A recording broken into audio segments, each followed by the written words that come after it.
You don't need to be anything to be truly amazing. So I had, the abusive father, I had a learning disability, had a severe stutter. I suffered from toxic stress. I had a whole bunch of white blotches all over my skin as a young kid. On top of the stuttering, on top of the, hair falling out of my head as a young kid. So I tried to hide in class, being, not only the only black kid in my class, but being, to me, I wasn't the smartest kid in class. I was the dumbest kid in my mind. So I was already insecure from my dad beating me in Buffalo. We moved to the small town of Brazil, Indiana. And my mom was working 3 jobs at the time. We lived in a government subsidized apartment that cost her $7 a month. So she was grinding, trying to make ends meet, right? Single mother. I copied all the way to my junior year in high school, just cheated on all these tests, and then I wanted to join the military. So I'm like, I want to join the military. I need to get out of this small town, tired of being called the N-word, tired of being the only, just tired of not fitting in. So one incident that happened to me is I came out of school and I had my brand new 1982 citation. And I came out and they said, N-word, we're gonna kill you. Spray paint all over it. My out was going to the military. So when I said, I'm gonna join the military, I went to the recruiter and he said, hey, you can take an ASVAB test. And when I heard test, I'm like, oh my God, how am I gonna do this? So a letter came in the mail a week after I failed my second ASVAB test. And it said pretty much, your son's gonna flunk out of school. My mom was like, hey, you know what, you're gonna flunk out. That was her only advice to me because she was so stressed out from her personal life. And that's when I invented the accountability mirror. The accountability mirror was, my life, I blamed everybody. And a lot of people had a lot to do with my failures, but it's now mine to own. I had to start owning this myself because, my father wasn't coming back, the people that called me names weren't coming back, nothing was coming back to save me. So I realized I had to save myself. And that's when I invented the accountability mirror where I started putting down, I'm not smart, and I put a sticky note on the accountability mirror. I'm this, I'm that, and my mirror was full of sticky notes. And every day I went through and I tried to solve these problems. And the biggest problem it was trying to fit in. I was trying to fit in. I was blaming other people. I wasn't taking accountability for my own actions. I was doing all these things wrong. And as a 17-year-old trying to teach yourself this, it was difficult. And it snowballed from there, but I ended up passing that test, passed the ASVAB test. I was in the Air Force for about 4 years, and my big thing was I wanted to be Air Force pararescueman, some of the best medics on the planet Earth. As I got in the program, I started realizing that they had this thing called water confidence. Basically, they make you very uncomfortable underwater. So I realized at that point in time that I hated being underwater. I hated holding my breath. For 6 weeks, I hung in the program. I didn't sleep at all, for fear of going back to the pool, for fear of drowning in my head. About 6 weeks in, we had this physical, and they realized I have sickle cell trait. Back in the day, I used to lie about whatever made me feel insecure. On my official paperwork out of pararescue training, it has David Goggins left on a medical. But the truth of the matter is, I left because I quit. I had to find a different job in the Air Force. In 4 years being in the Air Force, I gained 125 pounds. I get out of the Air Force and I'm working for a job spraying for cockroaches. 40 restaurants I was in charge of. I go in there at nighttime and I spray. I would stop at Steak and Shake, get a large chocolate milkshake. I would go across the street to 7-Eleven, get a box of mini donuts. On the way home, I'd be popping donuts like Tic Tacs. I would get home, turn the TV on. This is my routine. Start taking a shower and listen to the TV as I'm showering. This particular day, I started hearing Navy SEALs, toughest training. And I was hearing it cut out between the water hitting my ears. So I came out of the shower, but it was Navy SEAL class, Budge class, going through training, and it was nothing but water, and they're going through Hell Week, and they're freezing, and people are quitting left and right. And I sat down at 297 pounds, and I'm watching these amazing men going through training. At the end of the show, this commanding officer gives a speech. He says, we live in a society where mediocrity is often rewarded. These 22 men detest mediocrity.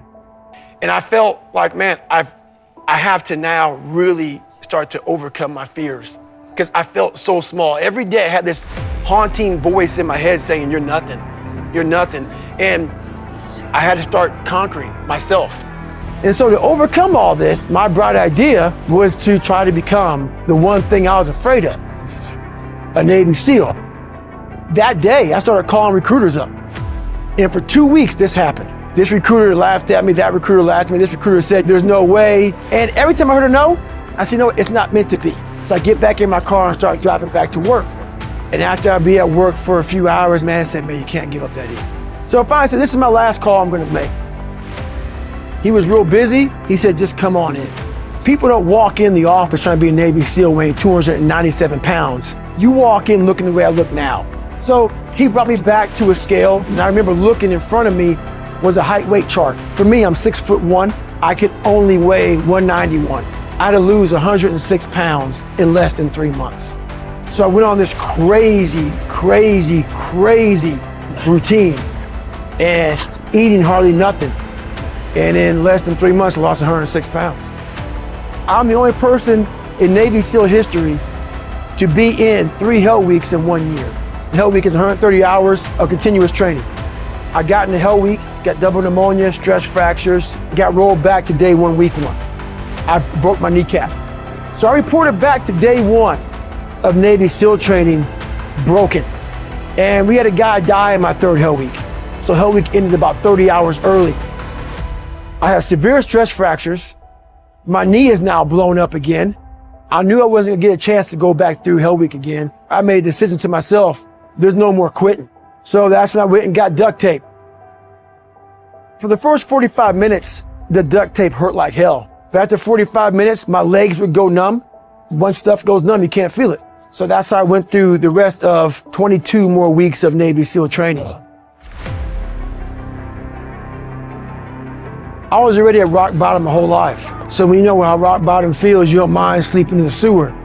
So at that point, once I realized that I already experienced the bottom, I no longer had fear of failure. But this took a long time. It's one like I woke up, oh, eureka, I got it. And I started realizing that the mind is the most powerful weapon that we have. Once I was able to quiet my mind and realize that I was really not cursed, but blessed to have so many tools that I never saw as tools. While growing up, so much hardship, only thing that can happen for me now is this victory.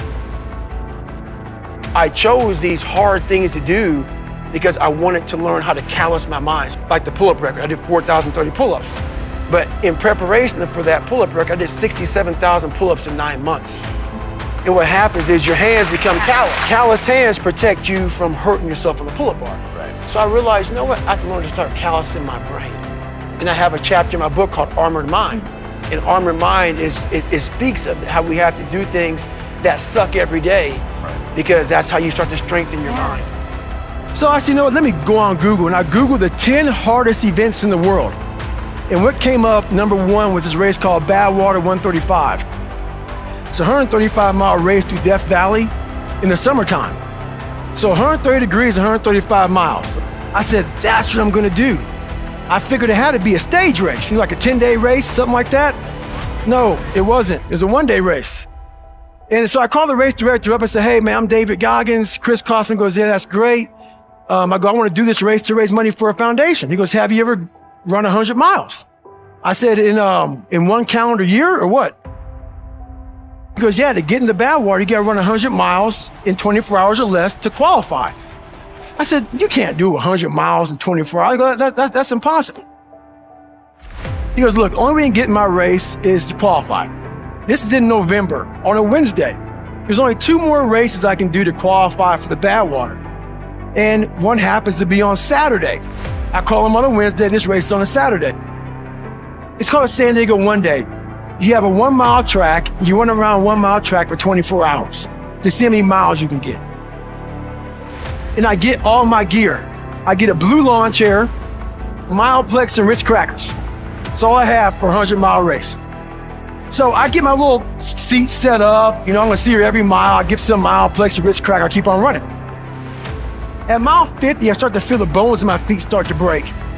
And at mile 70, I haven't gone to the bathroom not 1 time. And this is when I realized that a human being, through all my 3 Hell Weeks, my Ranger School, my Air Force training, my childhood, everything I've done in my life, it has been very painful, very painful. This was the worst pain I've ever experienced in my entire life. I'm making humor of it, but this is what really made me realize that if you can shut all the noise out in your head and just all the crap that people are giving you, and you can focus on the task at hand and what you want to do, you honestly can do anything. I became very obsessed with finding out more, because I'm like, I came from this horrible human being in my mind to this person who's now amongst uncommon men. And I wanted to then become the most uncommon of uncommon men because of where I came from. It's almost like a live autopsy on myself. I'm like, wow, you don't need to be anything to be truly amazing.